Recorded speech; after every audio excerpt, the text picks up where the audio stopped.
Hi, everyone. Welcome to the Pro Video Pages webinar and podcast series. Today, I am joined by Paul Kirch, a friend of mine who runs Boss Academy. And I want to tell you a little bit about Paul. Paul is an experienced coach and consultant who understands that success begins with the questions that we ask. Through his program, the Askology Method, he helps entrepreneurs and business leaders become masters of engagement and selling without being seen as salesy. Paul also serves as host of Boss Academy, which is a mastermind community for entrepreneurial leaders and It's a mastermind community for entrepreneurs and leaders. Welcome, Paul. I'm really excited today to hear what you have to share.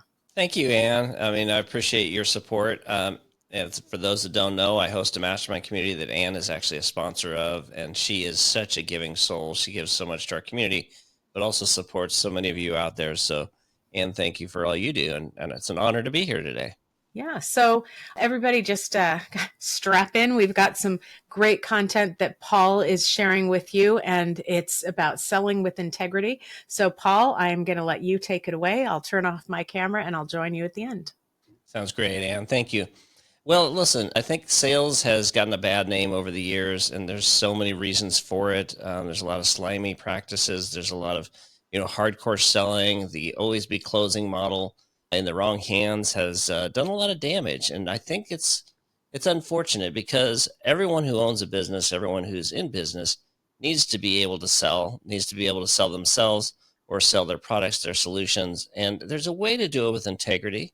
It's a foundation of a lot of my training and coaching. I've got more than 20 years of sales coaching experience. And a lot of the work I've done has been with entrepreneurs, CEOs, and small business owners. And I truly believe that selling with integrity is something that not only works well, but it makes you feel good. And it makes you feel like you're doing the right thing because you are doing the right thing. You're serving, you're putting your message out there to the world and saying, look, I've got something that can make your life richer, and I'm going to show you how it can help you. And you do it in the right way. It just leaves so much goodwill, and there's so much opportunity. So let's step back and talk about what's the foundation of selling with integrity. Well, in my opinion, it comes down to, if we know what our why is, what's the big driver behind what we're doing? Why are we doing this? Why do we serve? What's important to us? Your why, it really truly leads you to authentic sales conversations. And if we align that, our why, with our core values, those things that we really truly believe in, the core values that really represent who we are as a person, now we've got something really powerful. So we can align it with our true core values. Our why becomes a powerful instrument. And something that we're not going to probably have time to walk through an exercise on how to build your why or how to build your core values. But that's something maybe I can come back and Anne can invite me back to do another presentation where we can talk about that specifically, because that's an important exercise. But when it comes to selling, I think it's important we have to understand something that's an important distinction. Now, I have a foundation. My background is in copywriting. I spent many years in the marketing space, and so I understand a lot about communication from the written word. And there's an unwritten rule that actually should be written everywhere. All buying decisions take place at an emotional level. When we're selling to somebody and they're buying, we're often selling our, features and benefits, those things that we think matter, the things that excite us. But are we really speaking to their emotional needs? Is your message really reaching them? And often it's not. Often there's a disconnect. And so we're out there trying to pitch and sell, and what they're wanting to buy is peace of mind. They want to buy happiness. They want to buy, comfort at night. They want to know that everything's going to be okay. They want to know they can grow their business. At the end of the day, greed is a big driver, and greed is a word that has such a negative connotation. But most businesses have to function from a place of growth, or they really struggle. And when it comes down to it, people buy from people they trust. If they don't trust you, well, there's a good chance they're not going to have interest in buying from you. And trust really comes from many different areas. But when it comes to selling, it's how we show up. Are we consistent? Do we show that we know what we're talking about? What's our competency? Do we operate with integrity? Do we have a good reputation? Do we have testimonials to share? Do we have good feedback from others? And are we sincere? If we're selling and we're talking about our business, it's pretty obvious a lot of times whether you're sincere or you're in it just for the money. And sincerity is such an important driver when it comes to trust. Are we reliable? Did we say we're going to do something and we actually do it? We follow through? If not, that often leaves a bad taste in their mouth. And, what's our commitment? Are we committed to them? Are we committed to their success? Or are we just committed to collecting a few dollars? It really does make a difference. Now, there's a great quote that I absolutely love by Maya Angelou. She said, I've learned that people will forget what you said, but I've learned that people will forget what you said, people will forget what you did, but people will never forget how you made them feel. And I think that's so important when it comes to selling with integrity. How did we leave them? How did they feel about us? Did we make them feel better? I have a 13-year-old daughter, and when she was maybe a couple years earlier, she used to say to me, she goes, Dad, when we go out, you always make everyone feel so good. And I said, what do you mean, honey? And she goes, we go to a restaurant, you always call people by their name if you see their name tag. When you're in the store, you're always friendly to people. And you always, why do you do that? And I said, you know what? Because my goal is to leave people feeling better after they met me than before. And you never know what kind of days somebody's facing. And the same is true in sales. If we show up at our best and we leave them feeling better, it leaves the world such a richer place. So now, does it come down to what you say? Or more importantly, how do they hear it? That's an important distinction, because a lot of times we say one thing, but they interpret it another way. So a good practice, if you think you're being unclear or you think there's confusion, provide a recap, provide an explanation, provide some sort of follow-up. You need to leave them feeling like they understand you and also that they're understood. Now, when it comes to selling with integrity, if you've always seen sales as a bad thing, we need to do a little bit of reframing, maybe just do a little bit of maybe a mindset shift in how we redefine sales. So I think there's a lot of myths around selling. I think there's a lot of myths about selling being manipulative. And of course, those have been earned by people that have done exactly those things. But selling is just a practice of taking something that you have, a service, and providing it to somebody who has a need, and they're able to provide an equitable exchange. That's all it really is. So selling is not manipulated by practice unless it's something that you are manipulated by execution. So what about if we're actually truly helping someone? We really want to solve their problems and make a difference. That's something that fuels me.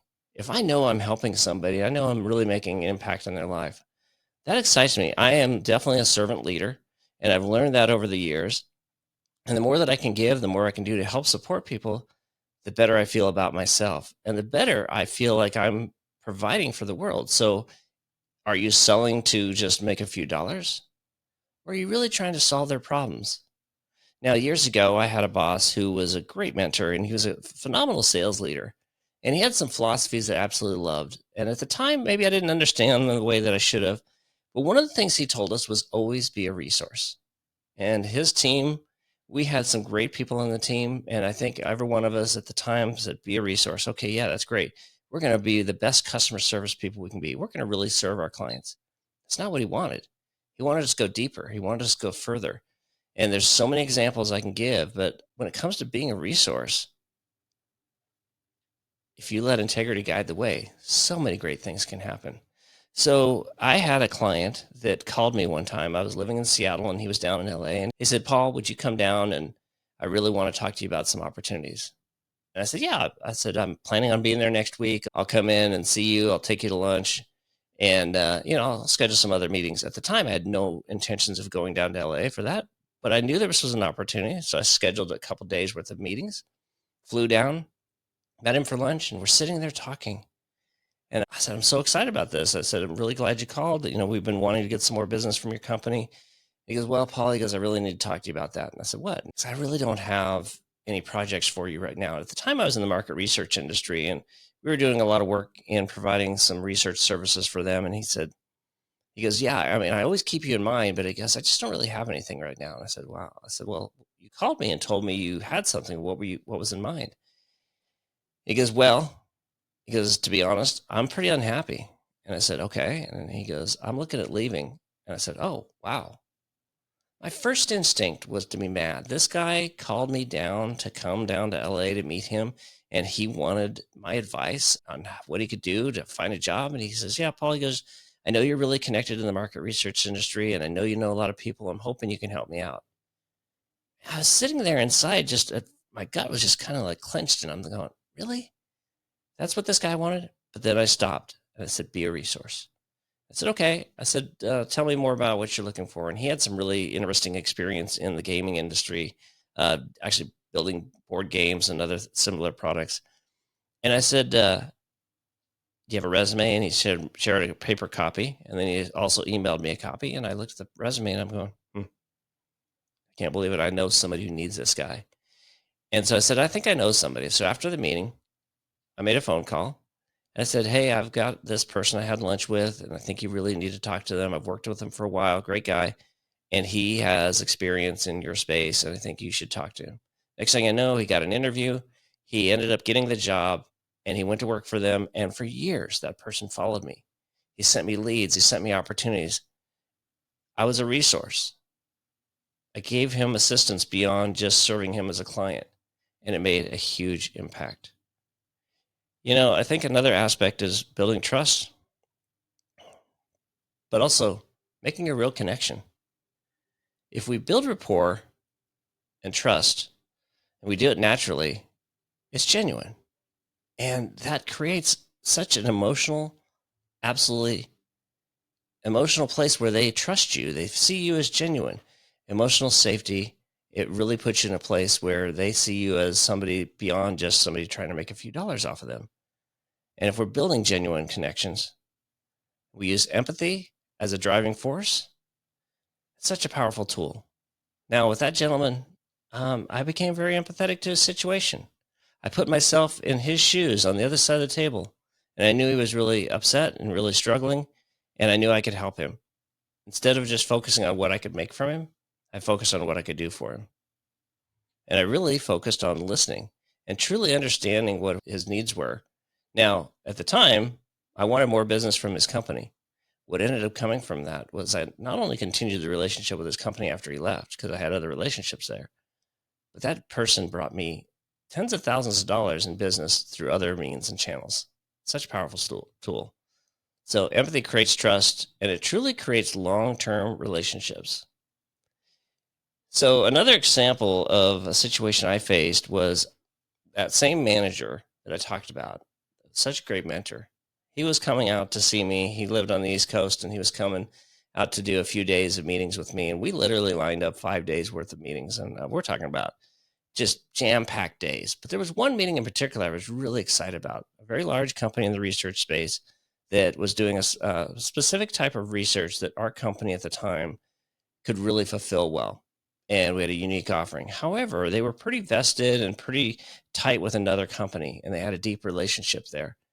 And I knew that if I could find out some more information about who they were working with, I could find ways to strategically get around that and hopefully earn some of that business from them. And so I came up with a plan. I told my boss at the time, I said, "Hey, here's what I want to do." He goes, "That's a great idea. I think that's a really great strategy." So we show up to the meeting, and I am just so excited. And the opportunity to ask the questions that I had and to bridge the conversation the way I wanted came up perfectly. I couldn't have planned it better. Nailed it. Afterwards, I'm standing in the parking lot with him. And I looked at him, and I'm just glowing because I'm thinking, man, this was a great day. And he looks at me and goes, "Paul," because you know that project that you wanted to try and get access to? And I said, "Yeah." He says, "What happened when you asked her the questions about who she was working with and the opportunity?" And I looked at him and said, "Yeah, it's a great meeting, but she never really answered me. That is one thing that bothers me." And he goes, "No, Paul, she answered you. You just didn't hear it. You were too busy talking, too busy asking the next question." It was the biggest gut punch. I remember just being frozen, stopped in my tracks. And I go, "Oh my gosh, I was so focused on me that I forgot the whole mission. I blew it, and I missed a golden opportunity." And it was such a missed opportunity that just changed the way that I see everything. I am a big believer in asking questions, but I learned at that moment, you need to stop and listen. And Being fully present is great, but how else can you drive that conversation further? If you're listening and asking qualifying questions that truly uncover needs, then you can be a problem solver. Without that, it's such a missed opportunity. So, when it comes to identifying the real problem, what if we could move beyond just surface challenges? What if we could identify what's really their struggle, what's keeping them up at night? And that is such an opportunity to really understand what are their pain points. I said every buying decision takes place at an emotional level. Well, let's figure out what's fueling them emotionally, what's holding them back. And if you actually can use problem discovery using open-ended questions, you have the power to drive this conversation where you want it to go, and you can control the conversation while still giving them something that's really going to help them solve their issues, and you're going to become that resource that I talked about. One thing that I would say, that if there's an area that I feel I'm fortunate, blessed when it comes to selling, and especially with my philosophies on selling, is I'm a very curious person. I'd like to get to know you. I like to get to understand what makes you tick. If you can be curious, everything I just described becomes natural. If you want to get to know them, you want to know what their struggles are, what their challenges are, you can get to know them because you're curious and you're going to ask powerful questions. Questions drive engagement, and questions are powerful. They attract attention, they engage dialogue. More importantly, it gets them talking. If you get them talking, it's amazing how much more engaged they are. You uncover pain points.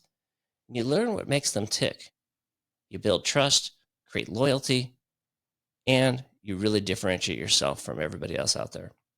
Now, I don't want this to be seen as a negative. It allows you to control the conversations. Your role in your position to sell them services you think will benefit them is you have to drive the conversation where you want it to go. Otherwise, there's never going to be an opportunity. So it allows you to have an edge because you're able to control the question. Now, this all sounds very complicated, but what if I told you there's a simple process? I have come up with 4 question types over the years that really has fueled my passion and my direction on how I serve people. 4 simple question types. I want to give those to you today. And I want to do something really special. I've talked to Anne about this, and I know she is excited to share this with you. She'll put it in the description. You can get your own copy of the Askology ebook, and it's a powerful overview of the 4 question types and how you put those to practice. So, Anne, thank you for doing that. I know that everybody's going to benefit from that, but look for the information in the description. She'll have a link where you can download that for free. So let's look at the 4 question types. First of all, when it comes to these conversations, where do you want to go? You can control the conversation. What if you ask questions that maybe you already know the answer to? These are the questions I call leading questions. You know the answer to the question, so you know what they're probably going to say, but it allows you to position yourself as an expert. It allows you to talk about your brand without being salesy. So I want to give some examples, and we'll be also sharing these questions for you. So some example leading questions is, what would a successful ad campaign mean to your business? If you woke up with $30,000 credit line, what would you do? How has your current approach to customer acquisition impacted your business growth? You probably already know the answer to these questions, but hopefully these are questions that you've come up with in advance that allow you to actually talk about your brand in a powerful way. What's your biggest challenge for working at home? If your book was published today, how would you leverage it? So it doesn't really matter what industry, what sector you're in, you can come up with questions that are relevant to your business that allow you to have a pretty good idea what they're going to say and be prepared to talk about your brand without coming across as salesy. It's one of my favorite question types. Another great question type, I said I was curious, and I think everybody should be curious. What do you want to know? What do you want to know? These are the investigative questions. Investigative questions are ones that you don't have an answer to. But with that information, hopefully you'll be in a position where you can talk about how you can serve them. What are the areas that you can actually help them fulfill their needs and address some of those concerns? So I want to share some examples of investigative questions. What pain points have you encountered with your current suppliers? What's your current approach to customer acquisition? How effective has that been? So there's an example of a follow-up question. What factors are limiting your ability to scale your business? These questions don't have to be complex, But they're ones that if you can get answers to these, this allows you to actually talk about your solutions in a very powerful, impactful way. Investigative questions are probably the most important questions you're going to ask because it allows you to actually get to the root of their problems and needs. So the third question type, often we're dealing with a situation where we need to be able to connect with them at an emotional level. I said all buying decisions take place at an emotional level. What if they're facing some challenge? Your why matters, and it creates an emotional connection. But these are your empathy questions. Some examples of empathy questions are, how's the stress of managing your business affected your personal well-being? Maybe you know they're facing some health issues. Maybe they've taken some time away from work. What challenges are you facing in balancing your work and family life? How's the economic uncertainty impacted your confidence in making business decisions? These are really powerful questions that allow you to connect with them at an emotional level. How have the setbacks you've encountered affected your motivation? Maybe they revealed some things to you and you're like, oh, wow, I really need to find out how I can connect with them, relate to them. This is a place where it puts you in a really great place to connect with them and relate to them. And it puts you in a place where they're going to trust you. If they start to answer these questions and they answer these questions thoughtfully, there's a good indication there that they actually trust what you're saying and they believe you're somebody that's actually there genuinely to help them and support them. Now, the fourth question type is a fun one, and it's not for everybody. It's not for the faint of heart. I always say proceed with caution. We jokingly refer to this as gently poking the bear. But in reality, these questions don't have to be toxic. They don't have to be difficult. They're instigating questions. Instigating questions are ones where, maybe you're going to touch on some topics that maybe are a little bit sensitive, but it allows you to actually really get to the root of their challenges or problems. How are they feeling? Maybe they're facing some challenges with a vendor, and you can address the fact that, hey, you know what? I can relate to what you're going through. We've already been through that. We've made progress on how to prevent that ever from happening. I'm really shocked your other supplier would do that. Instigating questions are ones that you have to be confident, you have to be careful, but they're really powerful. Some example instigating questions. What do you think is holding your business back from reaching its full potential? Why do you think your competitors are achieving growth faster than your company? Ouch, that might be a difficult one to answer, and you have to be careful how you position it. What risks are you avoiding that could actually lead to significant growth? How's your reluctance to delegate tasks impacted your business growth and efficiency? Maybe that's something the person you're talking to brought up during the meeting. They're having some problems delegating. Everything's falling on their plate. You can start to ask some questions that really get to the root of that. Now, when it comes down to it, 4 question types give you the ability to drive true engagement, earn trust, and really help you sell from a place of true integrity. Now, how can you become better at asking questions? Well, there's a few things that I could provide you, but I'm going to give you a short list today. Create a list of relevant questions from each of those categories for your business. Start with 5. Practice them. Use them. I don't want you to sit there and read from a list, but start to get comfortable using these questions. And the more you do it, the more you're just going to get better at asking questions. Track what works, what doesn't. Did you get a negative response to something? If you did, maybe it was how you phrased it, or maybe it was the wrong type of question. And if you have colleagues that you can role play with, or somebody else you can actually role play with, or a coach, this is a powerful way to put these into practice. I used to record myself on phone calls with clients, and I would record that, put it on a CD, listen to it in my car as I'm driving down the road. And it was embarrassing. Even with my windows up, I'm like, oh my gosh, I can't believe the way I sound on this call. The ums, the ahs, the questions I asked, the things I said, but that allowed me to get much better. So the more we actually listen to ourselves, the more we're going to improve. And if you get better at asking questions in your daily life, it's such a powerful way to engage. I have 2 teenagers at home, and I will tell you, if I didn't ask questions, I wouldn't have conversations with them. That's the challenge of communicating with teenagers, but the opportunities are abound if you learn to ask questions. And just become genuinely curious. It's one of my favorite pieces of advice. Just become a curious person.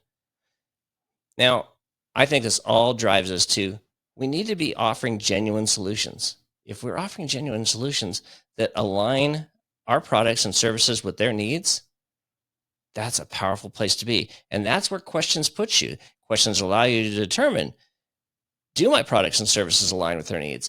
Is there a way to get there? That's such an important place. And if we present real solutions, solutions that actually answer their challenges, it's such a great place to be.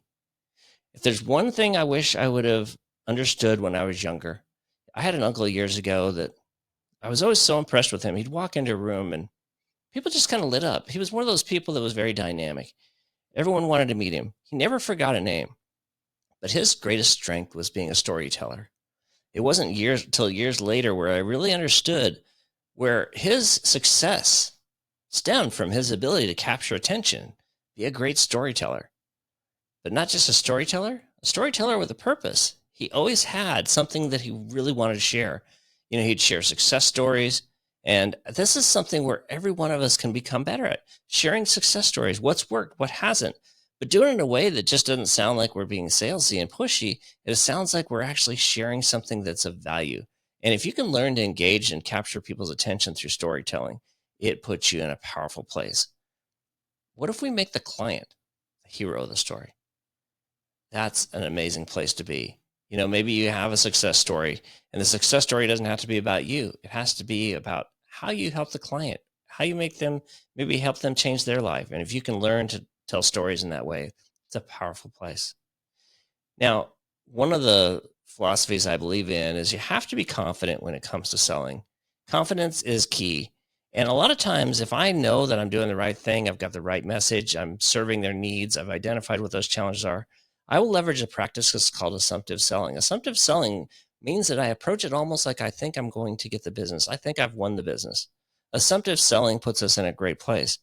Now, there's a great strategy from assumptive selling that I call the dessert experience. And dessert experience is such a powerful analogy, but it's such a great lesson in how we need to be really creating an experience for our buyers. So if you've ever gone to a restaurant, I'm sure many of you have gone to a nice restaurant, and at the end of the meal, the waiter comes over and says, "Oh, would anybody like dessert?" Sometimes you might look at the dessert menu, but a lot of times that process just does not yield a lot of sales in desserts. Now, the same situation, same great experience, same restaurant, great meal. What if the waiter comes around with a tray of beautiful desserts? You've got the cheesecake, you've got the chocolate cake, and you've got the pie, and you've got all these things on this platter that's absolutely beautiful. That's the dessert experience. That translates to more sales in desserts than just simply asking, "Would you like dessert?" Even handing a dessert menu doesn't have the same impact because all they're seeing is the words on a page. The description might matter. But when you see it on a platter, you see how beautiful it is, how decadent it is. That's a dessert experience. Are you creating a dessert experience for your clients? What are you leaving with? Are you leaving them with an experience where they feel like, yeah, we have to buy? This is somebody I have to do business with. If not, start thinking about creating your own dessert experience. What does that mean? Now, if we create value, but create value just beyond the sale, that's the secret to really building important long-term relationships. I mentioned that gentleman that, I helped him get a job. Well, there's been countless situations where I've helped people beyond their work, and that has created long-term relationships that matter. And if you offer value consistently, and this becomes part of you, part of your practice, this is how you drive real long-term relationships and earn trust. I'll share a quick story. I had another client that they didn't do a lot of work in the space I was in at the time. Like I said, I was in the market research industry, but they occasionally had projects that were very large that would be a great opportunity for us. And I just never really was getting an opportunity to get their business. Every time I would reach out, it was kind of bad timing. And I thought, I need to do something if I really want to earn their business. And they were in a very unique sector of the market research industry. And there was a lot of content out on the marketplace, articles, newsletters, videos that would be interesting to them and valuable. And so I started thinking, okay, if I can start to find some of this information and share it with them, maybe I can stay in touch. There's no real opportunity today, but I'll keep sharing information. For 2 years, I would send them articles. I'd send them videos, and I'd say, hey, I haven't heard from you in a while. I just wanted to reach out. I saw this article. thought it would be really interesting. Here's the reason I shared it with you. Here's the 5 points that I think would be valuable. And it's attached here. You can read the whole thing if you want. Thought nothing of it. I just kept doing this, and I would send them stuff. And if I ran across something that I thought of them, I'm like, oh, I'm going to share it. Well, a couple years later, I got a phone call, and they say, hey, you know what? We actually have an opportunity we'd like to talk to you about. Are you going to be down in California anytime soon? I said, yeah, so I'm going to be there in a few days. And so I came down to meet them, sat in their conference room, had a great meeting, great opportunity. And afterwards, the gentleman who's the president today at the time was just the second in command, but he was a great guy. And he said, Paul, because I want to show you something. So we walk into this office, and he pulls open this filing cabinet. And in that filing cabinet was a drawer that had a file in it. And he pulls out this green folder. And in there was a stack about this tall of stuff that they'd printed off that I'd sent them. And they said, you recognize anything? I said, oh, yeah. I said, a lot of the stuff is mine. And I saw my email header and stuff. I said, that's really cool. And he goes, oh, no, Paul. He goes, we actually have published a couple of books and used some of the information you shared. We've done presentations. We've actually used some of the stuff in client decks. He goes, nobody does that, Paul.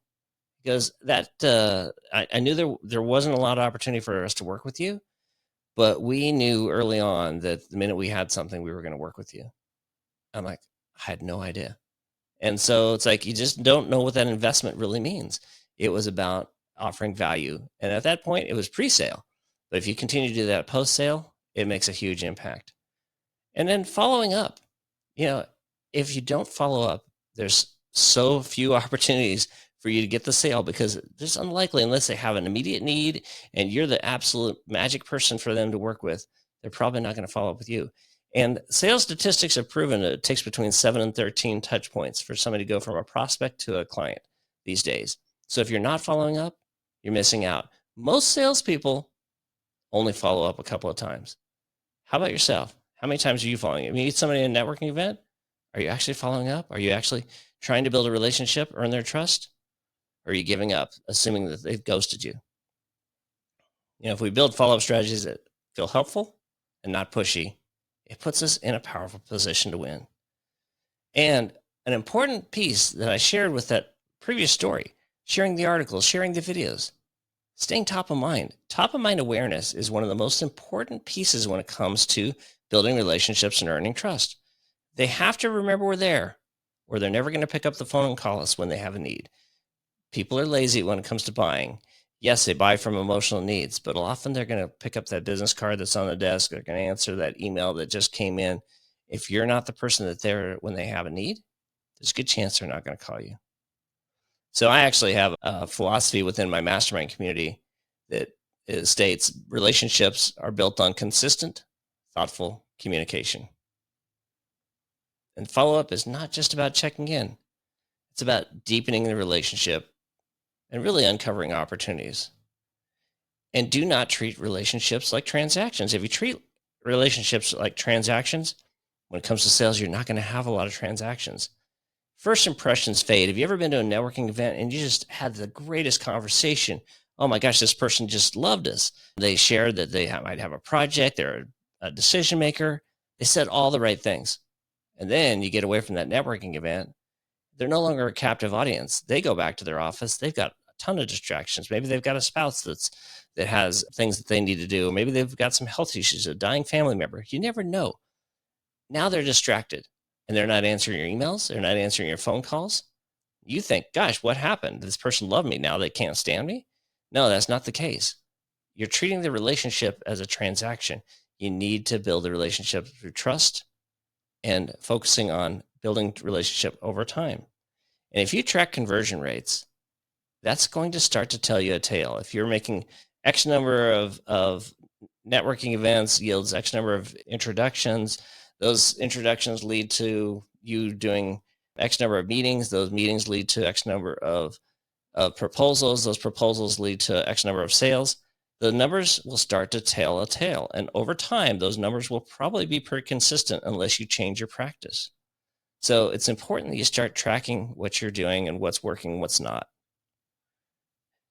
And listen, I think it comes down to, we often think selling is about pushing services.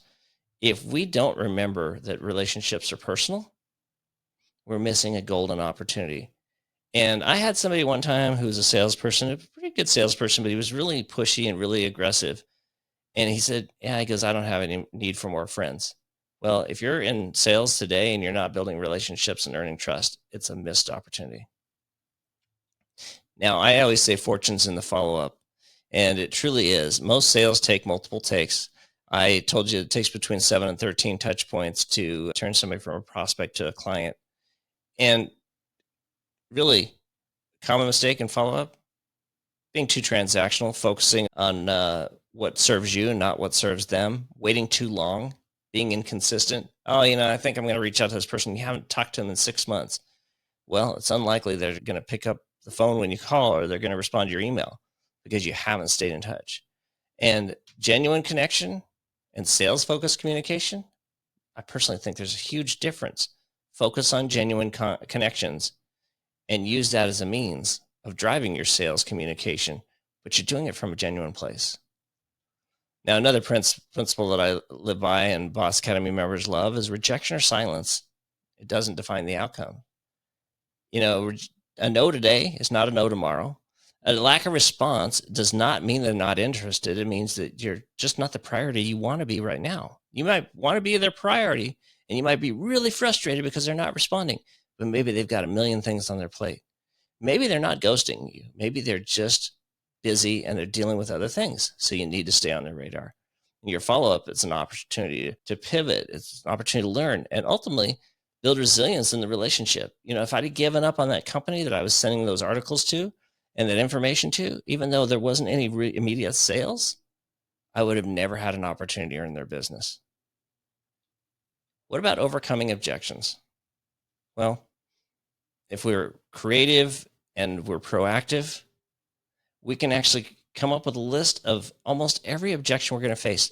Listen, the objections that you're going to face in your business are probably very minor. They're going to be things like timing, pricing, happy with our current supplier. You're going to have a handful of things. And if you can't proactively come up with answers to all of those things in advance, then you're really not doing your job as a salesperson or as somebody who is trying to build relationships. You need to be proactive. And if you create that list and you have an answer to those objections, or if you even bring those objections up before they have a chance to, and your rebuttal to them, hey, I know timing's an issue, but here's one thing that we've done. We've put this process in place that allows us to expedite our ordering. Wow, that's amazing. You take the wind out of their sail because often they're looking for reasons to tell you no. And if you can overcome their objections in advance, it puts you in a really great place. Now, there's 3 opportunities I want to talk about. I said staying top of mind. Top of mind awareness is so powerful. It's such an important part of what your job is to do. How do you stay top of mind? Sending them articles, texting them, picking up the phone and calling, remembering them on their birthday, maybe sending them a message on LinkedIn and wishing them a happy birthday. You have to learn to gain credibility in the process. How can you be seen as credible? Well, be consistent, operate with integrity, do what you say you're going to do, and always be focusing on providing value. It's not about providing all the services you can. What is the value? So it's not about your price. It's what are they receiving and what are you doing for them? And all those other factors really just come back to what's the value that you're giving them. And the biggest thing, as we talk here at the end, is how do we ask for the sale? Now, I said the old model of always be closing has caused a lot of people to be really frustrated with the idea that selling is it's not necessarily the most credible way of communicating. There's such a bad stigma around sales, but really we need to learn to ask for the sale. We need to learn to close. But how do you close with integrity? Well, if you confidently ask for the sale without applying pressure, that is a powerful, powerful way. What about focusing on clarity? What's the clarity and how are you aligned with their needs? And then do you respect their situation? Are you asking thoughtful, open-ended questions? What about demonstrating empathy?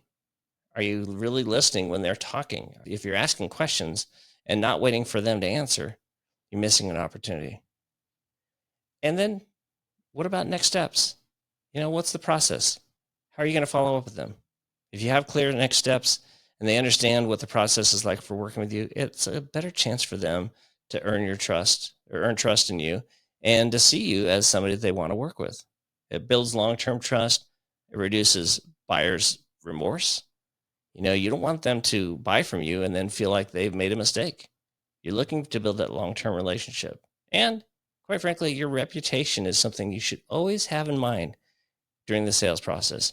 How do you always sell with integrity that drives them to a point where they see you as somebody that, hey, this person really cared about us. They really wanted to supply us and take care of us. That's how you take care of your reputation. And then I mentioned measuring the success, tracking your metrics. What's the client impact? Did they provide any referrals? How many clients are you retaining? Are you losing clients? Or are you just selling one time and they're moving on? It's important that you start to track these things so you know how you're doing. How's the process working? And then celebrate the relationship with wins as much as possible. As you track business growth and you track the metrics, celebrate those wins. Find out what's working. If you know that it takes 5 meetings for you to get one proposal, well, and you need another proposal, you need to close more business. Let's say you need 7 proposals to close a new client. Well, now all of a sudden, you need 35 meetings to get those 7 proposals to get that one win. If that's what the metrics show, that gives you a place of power. So if you're behind in your numbers, you know where you can focus. And one piece of advice I have for everybody, and I think anybody that's attending one of Ann's webinars, this is not an issue for you, but live with integrity. And if you live with integrity, you're going to sell with integrity. And that comes down to knowing what your core values are. If you know what your core values are and you operate accordingly, that is a place of real power. I want to thank you for your time. And Ann, I want to thank you for allowing me this opportunity. And I would tell everybody on here that wants to sell with integrity, your journey starts here. Let's move forward. As Paul mentioned, we will have a couple of resources for you. His ebook, I will have a link to that in the description as well. You can get a copy of those questions that Paul shared.